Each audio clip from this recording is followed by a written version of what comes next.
Tudo começou com uma visita fora do comum. Depois de anos sem contato, o Ruben e a Marlene receberam a filha em casa. E a partir daquele dia, eles nunca mais foram vistos. Quando a verdade veio à tona, ninguém conseguia acreditar no que realmente tinha acontecido. Esse caso, minha gente, tá um mousse. E eu digo isso porque pensa num caso que tem tudo.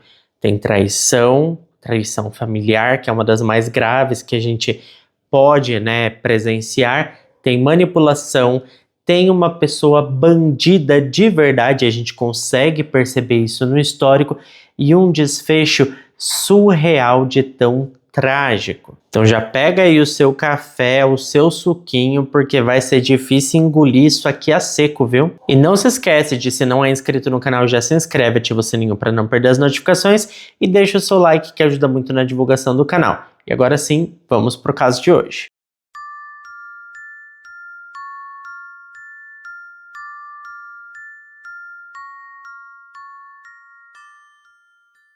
Ruben Afonso Henger nasceu em 1936. Esse homem viveu quase 90 anos e sempre foi do tipo que gostava das coisas do seu próprio jeito. Ele era metódico, discreto e muito desconfiado. Mesmo quando ficou mais velho e a sua saúde começou a cobrar, ele não abriu mão da autonomia. Preferia viver sozinho do que depender de alguém. Só que ele não estava totalmente sozinho, porque há mais de 20 anos o Ruben vivia com a Marlene dos Passos Stanford, a sua companheira fiel. Ela era 32 anos mais nova que ele, mas isso nunca pareceu ser um problema para os dois. Eles formavam um casal simples, daqueles que faziam supermercado juntos, cuidavam das plantinhas do quintal e conversavam um pouco com os vizinhos.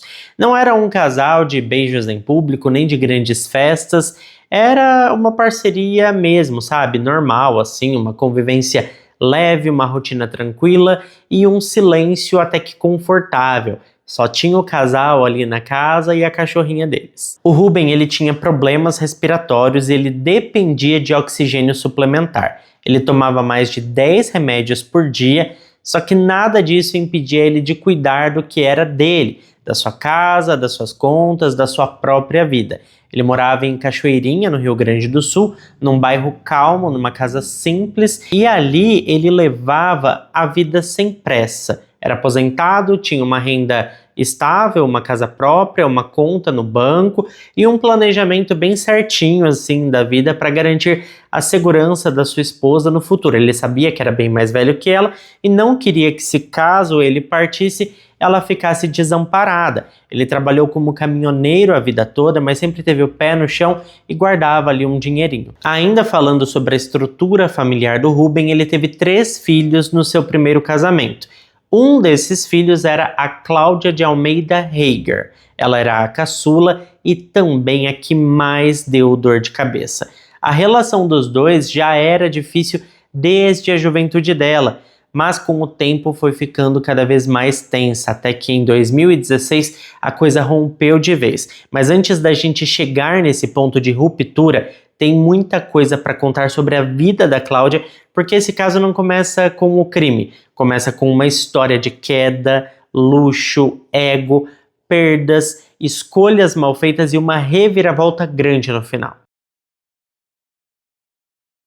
A Cláudia de Almeida Heger era uma mulher inteligente, formada em direito, boa de argumento e ousada. Durante um período ali da sua vida, ela viveu o que muitos chamariam de sucesso. Ela foi casada com um empresário muito bem sucedido, um homem de posses, contatos internacionais e uma vida confortável. O casal chegou a morar fora do Brasil por um tempo, levando uma vida bem confortável mesmo assim, acima da média, nos Estados Unidos. Na época, a Cláudia não precisava se preocupar com boletos vencendo no fim do mês, tinha acesso ao que queria, viajava, se vestia bem e sonhava alto. Foi nesse período que ela teve o seu único filho, o Andrew Henger Ribas, que nasceu em 1997, curiosamente o mesmo ano que eu nasci. A Cláudia tinha 26 anos na época em que teve o seu filho. Mas o casamento dela estava meio fragmentado assim e começou a ruir. E ela precisou refazer a sua vida sozinha. Foi aí que a Cláudia começou a dizer que estava sendo perseguida pelo seu ex-marido, que ele a ameaçava, que a vigiava e que era um homem muito perigoso. E foi esse enredo que ela passou a repetir por anos. Disse que o ex-companheiro era um abusador e que temia pela sua segurança. E a partir daí, a vida dela e do seu filho virou outra.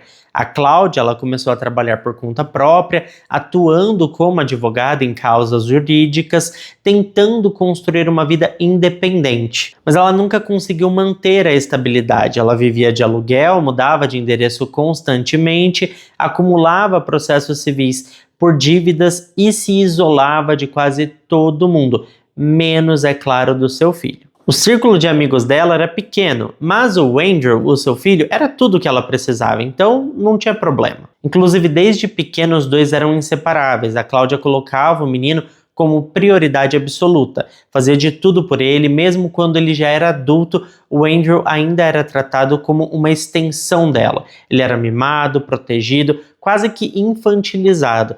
Essa relação, que no início parecia afetuosa, com o tempo virou meio que uma simbiose sufocante. Os dois viviam num mundo paralelo, uma bolha em que não entrava mais ninguém. Eles eram confidentes e mais tarde seriam cúmplices. E em paralelo a tudo isso, os problemas financeiros continuavam. A Cláudia ganhava bem quando estava trabalhando, mas ela gastava mais do que devia. Ela não fazia reservas, não mantinha o básico em dia e parecia sempre contar com a ideia de que alguém a salvaria. E esse alguém, por muitos e muitos anos, foi o seu pai. Só que o Ruben já estava cansado de socorrer a filha. Ele dizia que não era obrigação de ninguém sustentar uma mulher adulta formada com profissão e capacidade, e na verdade a Cláudia ganhava muito mais dinheiro do que o seu pai. Mas muito por conta da sua irresponsabilidade, ela acabava sempre pedindo ajuda para alguém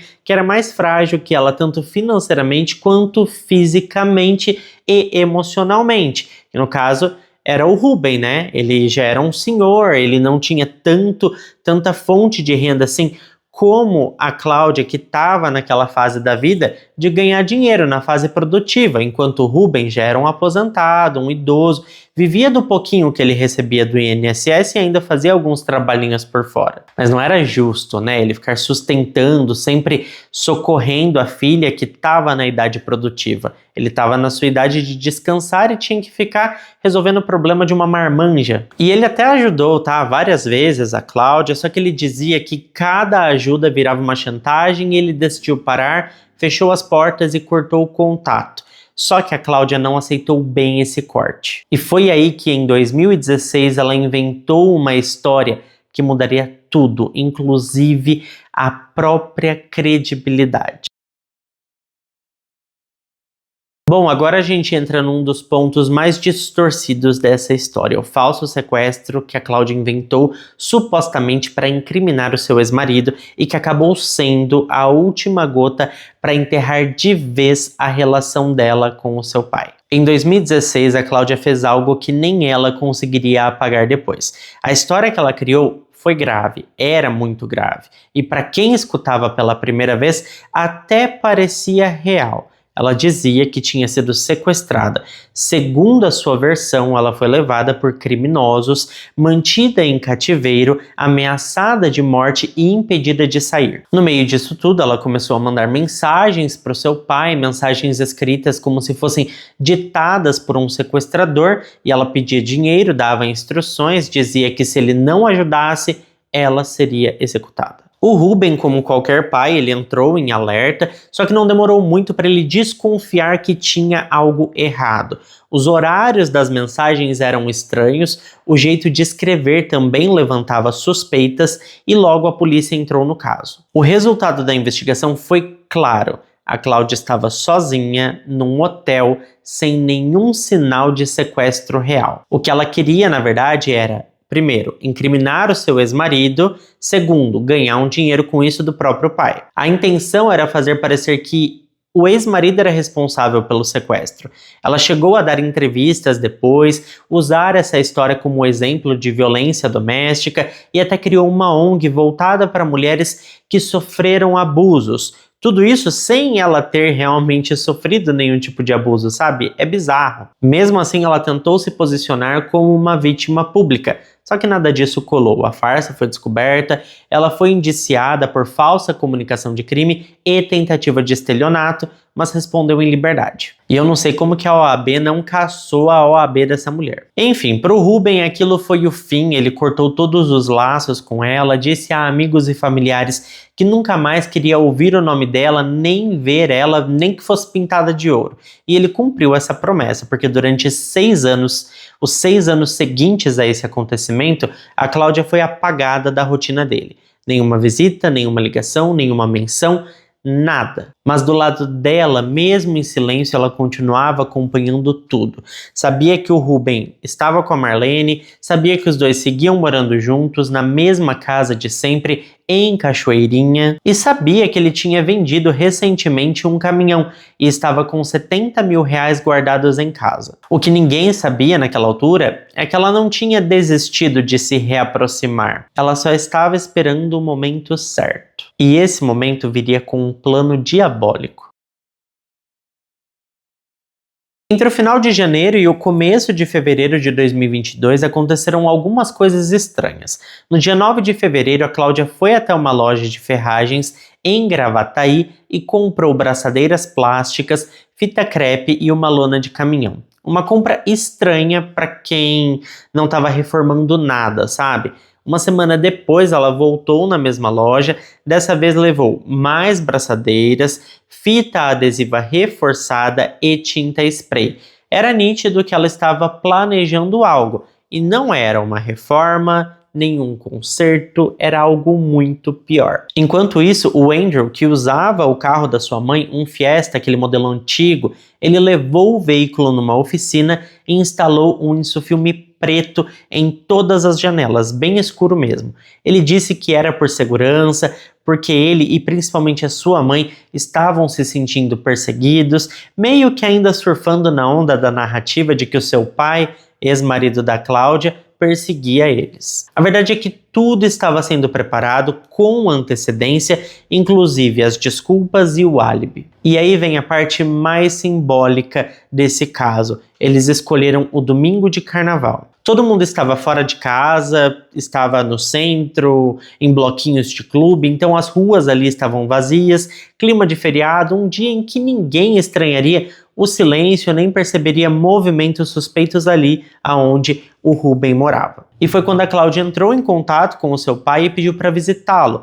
Depois de anos sem se falarem, ele aceitou. Talvez por saudade, talvez por ingenuidade, talvez por aquele sentimento que só quem é pai conhece, o de querer acreditar que um dia o filho muda. Mas o que ele não sabia é que ela não ia ali para pedir perdão. Ela ia para lá com uma missão muito bem definida. No domingo, dia 27 de fevereiro, o sol batia forte em Cachoeirinha, na casa do seu Ruben, tudo parecia normal. Portão fechado, a cachorrinha andando pelo quintal, o casal cuidando da rotina, até que às 11h25 da manhã, as câmeras de segurança de uma casa vizinha registraram algo. A Cláudia chegou na casa do seu pai, ela dirigia o seu Fiesta já com os vidros escurecidos e o Andrew estava com ela. A Marlene foi quem abriu o portão. A câmera mostra o momento em que o carro entra e por mais de 4 horas não houve qualquer movimentação suspeita, nenhum barulho, nenhum sinal de confusão. Até que às 3h20 a câmera externa registrou algo incomum. A Cláudia apareceu sozinha no quintal carregando um colchão. Ela levou o colchão até a parte de trás do Fiesta, onde ficava o porta-malas, e encostou o colchão exatamente ali, tapando completamente a visão de qualquer pessoa que por acaso passasse pela rua. Depois disso, ela entrou novamente na casa, ficou lá dentro por alguns minutos. Às 3h47, a Cláudia voltou a aparecer nas imagens. Dessa vez, ela retirou o colchão da traseira do carro, abriu o portão da garagem e fez sinal para o Andrew sair com o veículo. Ele estava no volante, o carro cruzou o portão devagar, na maior tranquilidade e naturalidade, e assim que o carro completou a saída, a Cláudia fechou o portão e entrou no banco do passageiro. Naquele momento, infelizmente, o Ruben e a Marlene já estavam mortos. Depois de saírem da casa em Cachoeirinha, a Cláudia e o Andrew seguiram em direção à Capela de Santana, a cerca de 30 quilômetros de distância. Não foi uma fuga, foi uma continuação do plano muito bem planejado. O destino final era uma casa na zona rural que pertencia a um conhecido da Cláudia, alguém com quem ela já tinha certa proximidade e que não estaria por lá naquele dia. A casa estava vazia, tinha um quintal grande e nos fundos uma churrasqueira de alvenaria. Foi ali que eles passaram várias e várias horas. Segundo o que o Andrew relatou mais tarde, eles ficaram no local por pelo menos 2 dias. Durante esse tempo, os dois se revezaram na tarefa de dividir em partes menores e queimar na churrasqueira o que seria a prova cabal do crime. Antes disso, o casal Ruben e Marlene estavam enrolados em uma lona plástica que foi utilizada para transportá-los. Mãe e filho usaram ferramentas que já haviam levado no carro, além de produtos inflamáveis para tentar concluir o plano,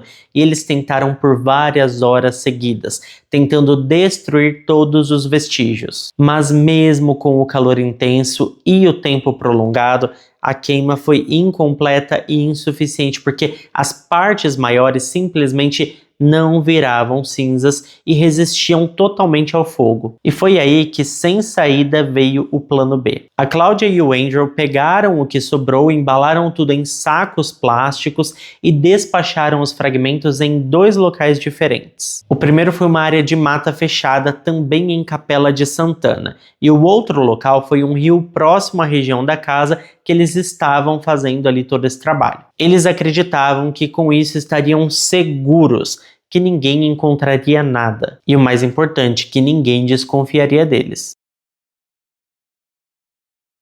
Enquanto isso, os dias foram passando. A casa do Ruben e da Marlene ficou fechada, silenciosa, mas quem os conhecia sabia que isso não era normal. O Ruben, mesmo com a idade avançada, mesmo sendo um homem um pouco mais reservado, ele tinha uma rotina estável, tomava os seus remédios com horário marcado, conversava com um vizinho ou outro e mantinha a calçada e o quintal sempre limpo. Ele era um homem metódico que não sumia sem avisar. Já a Marlene tinha uma presença digital muito mais ativa, ela usava o Facebook, respondia mensagens quase diariamente e trocava figurinhas com algumas amigas pelo WhatsApp. E é claro que agora eles não fariam mais isso, e as pessoas começaram a perceber que os perfis da Marlene ficaram mudos e o casal sumiu. Mas até alguém tomar alguma atitude levou um tempinho, tá? Porque o casal foi visto pela última vez no dia 27 de fevereiro, mas foi só no início de março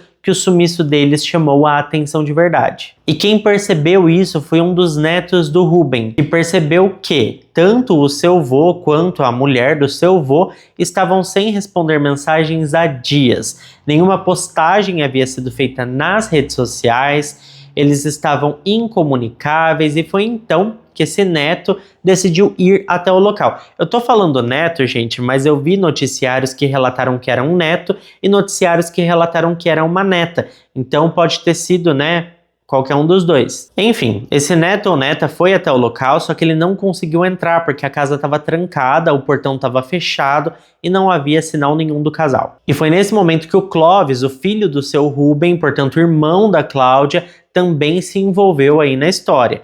Eles começaram a perguntar para os vizinhos e ouviram de um ou outro vizinho o que ninguém queria escutar. Um dos vizinhos disse que a última vez que ele viu o portão da casa do seu Ruben abrindo foi quando a Cláudia esteve lá com o filho dela, e depois disso mais nada. Aquilo foi o bastante para acender um alerta, né? E o Clóvis foi até a delegacia denunciar o desaparecimento do seu pai e da sua madrasta. E foi então que a Polícia Civil de Cachoeirinha passou a investigar o caso como desaparecimento suspeito de idosos. E no momento em que os policiais entraram naquela casa, a suspeita simplesmente virou quase certeza. A suspeita de que alguém tinha feito algo com eles era, assim, alarmante. Porque dentro da casa, o cenário era muito estranho. Não havia sinal de arrombamento.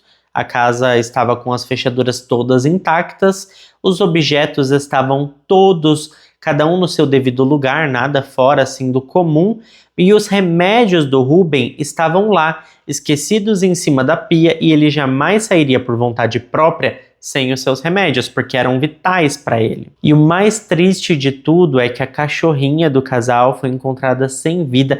Ela estava bem magrinha e desidratada, o que deixa claro que ela acabou falecendo porque ela ficou ali sozinha, né, por um bom tempo, sem alimento e possivelmente sem água. Tudo deixava muito claro que eles não saíram dali por vontade própria. Aquela não era uma ausência planejada. A primeira coisa que chamou a atenção da polícia foi a ausência de sinais de fuga ou violência na casa.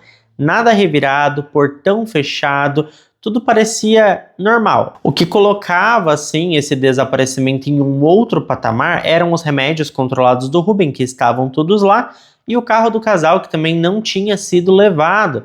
Ou seja, como que eles teriam saído, né, para um lugar longe, assim, a pé, sem levar os remédios? Só tinha uma coisa que faltava naquela casa, que era o dinheiro da venda do caminhão, os 70 mil reais, que os outros filhos também sabiam da existência desse dinheiro e o dinheiro não foi encontrado. E foi aí, quando o dinheiro sumiu, que o nome da Cláudia apareceu com força, porque todo mundo sabia que ela estava sempre pedindo dinheiro emprestado, que dinheiro para ela era um problema. E ela não era vista na casa do seu pai desde 2016 e coincidentemente tinha reaparecido justamente no dia em que o Ruben e a Marlene desapareceram e junto deles 70 mil reais. Ela foi chamada para ir até a delegacia e quando foi depor, ela tentou manter a pose.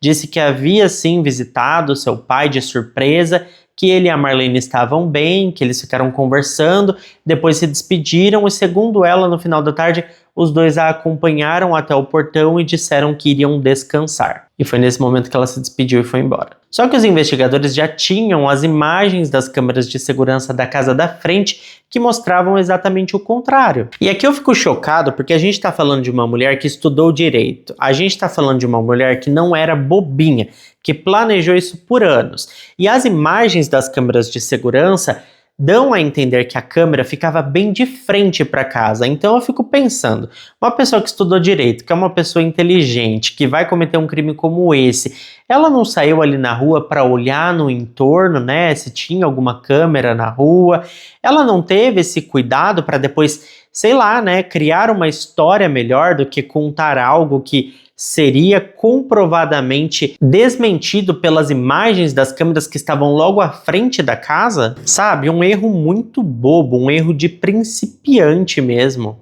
Não é algo que a gente espera de uma pessoa que estudou direito, que está acostumada, né, com criminalidade, leis. Eu acho que ela seria um pouco mais esperta, mas ela acabou errando bem nisso, em algo tão assim simples de entender que ia dar errado, sabe? E juntando o fato do depoimento dela com as imagens das câmeras, as contradições foram se acumulando. Além disso, o histórico da Cláudia não ajudava em nada, vamos combinar. Ela já tinha tentado forjar um sequestro em 2016, tentado tirar dinheiro do seu pai e tentado incriminar o seu ex-marido. E além de tudo, ela estava afundada em dívidas e todo mundo sabia. E mesmo com o seu diploma de direito, sabendo o que é certo e o que é errado, ela respondia a vários processos por fraude e estelionato. A polícia também passou a investigar o filho dela, o Andrew, que na época estava com 25 anos. Ele não tinha antecedentes criminais, mas vivia sob cuidados psiquiátricos e era completamente dependente emocional da sua mãe, algo que, na minha visão, ela mesma criou no momento em que ela não deixava o menino viver, porque ela era muito colada nele. Na primeira versão que ele deu para o policial, ele confirmou tudo que a sua mãe disse, mas os investigadores perceberam algo estranho. O Andrew parecia inseguro, pressionado, ansioso e aquilo seria decisivo nos próximos capítulos dessa história, porque ele era uma pessoa que romperia a qualquer momento, isso já era evidente. Em maio de 2022, com o avanço das buscas e o cruzamento das imagens, a polícia pediu a prisão temporária da Cláudia e do Andrew. Eles foram presos preventivamente, no entanto a prisão da Cláudia foi convertida em prisão domiciliar. E o motivo para isso foi problemas de saúde. A Cláudia alegou estar com problemas cardíacos sérios e comorbidades associadas à idade e também obesidade. A defesa apresentou atestados médicos apontando que ela não teria condições de seguir o tratamento adequado dentro do sistema prisional. A Cláudia ela era diabética. A justiça então concedeu a prisão domiciliar, permitindo que ela ficasse em casa com monitoramento até o julgamento. Mas o Andrew ele não teve o mesmo benefício e teve que ir para o sistema prisional comum. E a situação na cadeia foi difícil para o Andrew, viu? Ele sempre viveu sob a sombra da mãe, sob o cuidado dela. Desde pequeno, ele era o centro da vida da Cláudia, era o filho único, o protegido, o confidente, o mimado, mas também, muito por conta disso, se tornou alguém que era vulnerável emocionalmente e dependente. E quando ele foi preso, o Andrew manteve a versão combinada com a sua mãe. Disse que os avós estavam bem, que eles tinham se despedido normalmente e que não sabia mais de nada. Só que o isolamento na prisão, o tempo e a pressão dos interrogatórios fizeram o jovem simplesmente colapsar. Em novembro de 2024, o Andrew pediu para conversar com os investigadores novamente. Dessa vez sozinho, sem a sua mãe, e foi nesse momento que a verdade apareceu. Em uma delação informal e depois formalizada em depoimento, o Andrew revelou tudo, e é justamente por conta do depoimento dele que a gente sabe os detalhes de como tudo aconteceu e pode colocar aqui de forma cronológica. Segundo o seu depoimento, a missão era simples, clara e única. Nas palavras dele, a ideia era entrar, fazer o que tinha que ser feito e sair. Era uma missão. Ele disse que a sua mãe dizia o tempo todo que era isso ou eles não iam sobreviver mais. Por conta dessa declaração, na época especulou-se que a Cláudia estava devendo para agiotas. Essa informação nunca foi confirmada, mas fazia sim sentido, porque ela disse que se eles não fizessem isso e pegassem esse dinheiro, eles não iam sobreviver mais, o que pode ou não estar ligado a uma dívida com a agiota, que a gente sabe que se você não paga, muitas vezes você vai, daqui para uma melhor. Então, essa frase deu a entender isso, mas é importante deixar claro que não foi confirmado se realmente era essa a situação. O Andrew disse ainda que foi a mãe dele quem tirou a vida do Ruben e ele ficou responsável pela Marlene. Ele não deu detalhes explícitos de como o ataque aconteceu, mas confirmou toda a cronologia do crime e revelou onde estavam os restos do casal e disse que a sua mãe usou parte do dinheiro roubado do avô para apagar pistas e rastros. Com base na delação, a polícia conseguiu localizar a casa usada para o ocultamento, colher alguns vestígios, restos de material genético e confirmar todos os detalhes ditos pelo Andrew. Só que o que mais chamou a atenção foi o comportamento dele durante todo o depoimento. O Andrew chorava o tempo todo, dizia que a mãe o controlava, que ele não era nada sem ela e que só queria fazer o que ela mandava para agradar a sua mãe, para ser aceito por ela. E foi esse depoimento que simplesmente rompeu o pacto de silêncio entre a mãe e o filho. A partir dali, a Cláudia passou a ser vista como a líder do plano, a mente por trás da execução, enquanto o Andrew foi tratado como coautor, mas emocionalmente manipulado. Com a confissão do Andrew formalizada, a localização da casa onde os corpos foram manipulados e os laudos que confirmavam a presença dos restos humanos no local, a investigação foi concluída e foi feita a denúncia formal ao Ministério Público. A Cláudia e o Andrew foram acusados por duplo homicídio triplamente qualificado com motivo torpe, uso de recurso que dificultou a defesa das vítimas e meio cruel, além de ocultação de cadáver. E no caso da Cláudia, ela também foi indiciada por fraude processual e tentativa de ludibriar a investigação. E foi aí que a Cláudia, que estava aguardando o julgamento em prisão domiciliar, teve o benefício revogado e precisou retornar para a prisão. Ela foi encaminhada para a Penitenciária Estadual Feminina de Guaíba, onde ficaria até o julgamento acontecer. E com certeza a maior reviravolta desse caso vem agora, porque a Cláudia nunca chegou a ser julgada. A gente sabe que os julgamentos no Brasil muitas vezes demoram para acontecer e nesse caso não foi diferente. Mas antes do caso ser julgado, no dia 19 de março de 2025, a Cláudia foi transferida para um hospital penitenciário. E no dia 20, ela acabou falecendo de complicações relacionadas a doenças como diabetes, obesidade, hipertensão arterial e infecção do trato urinário. Ou seja, quando a defesa dela alegou que ela não sobreviveria na prisão e por isso pediu a prisão domiciliar lá atrás, eles realmente estavam certos. Mas se ela sabia que ela tinha todos esses problemas e que não sobreviveria na prisão, eu acredito que ela não deveria ter cometido um crime tão cruel contra o próprio pai, não é mesmo? Eu sei que com a morte dela, o processo foi encerrado parcialmente e foi cancelado o julgamento com o júri que já estava marcado. Durante o processo, ficou claro que o motivo principal do crime foi o dinheiro, a quantia de 70 mil que foi obtida pelo Ruben com a venda do seu caminhão, provavelmente foi o motivo do seu falecimento. Só que esse dinheiro também sumiu, tá? Mesmo depois de desvendar o crime, a polícia nunca conseguiu localizar os 70 mil de forma nenhuma, nem em conta bancária, nem guardado em algum lugar. Em nenhum lugar esse dinheiro foi encontrado. O Andrew afirmou que a Cláudia ficou com toda a quantia e que ele não sabia o que foi feito com esse dinheiro. E isso aumentou ainda mais aquela hipótese de que ela fez isso para pagar um agiota, porque se fosse esse o caso, ela teria dado dinheiro para o agiota e o dinheiro teria sumido mesmo. Mas, como eu disse, isso não foi confirmado pela polícia, então é só uma hipótese mesmo, que faz um pouco de sentido sim, mas é uma hipótese. Agora, quanto à condenação do Andrew, ele não foi condenado como um criminoso comum.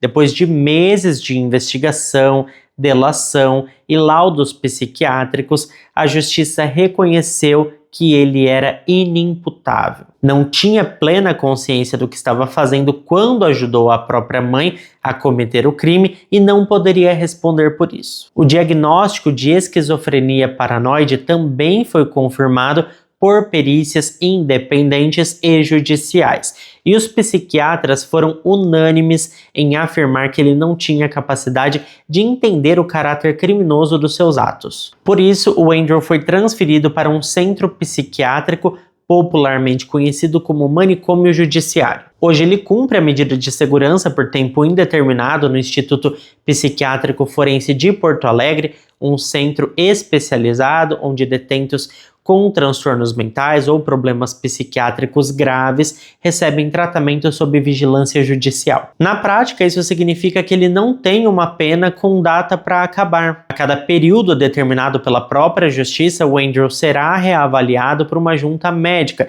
e só será liberado se for considerado plenamente recuperado e sem risco para a sociedade. Mas ninguém sabe quando ou se esse dia vai chegar. Eu já ouvi muitos relatos de várias pessoas que dizem que estar em um centro desses é pior do que estar em uma prisão. Eu nunca estive em nenhum dos dois, então não posso falar. Mas se alguém sabe aí dessa informação, se realmente é pior, conta pra gente aqui nos comentários. Eu sei que assim, esse caso, como eu disse pra vocês no início do vídeo, realmente foi um mousse de emoções, sentimentos e reviravoltas.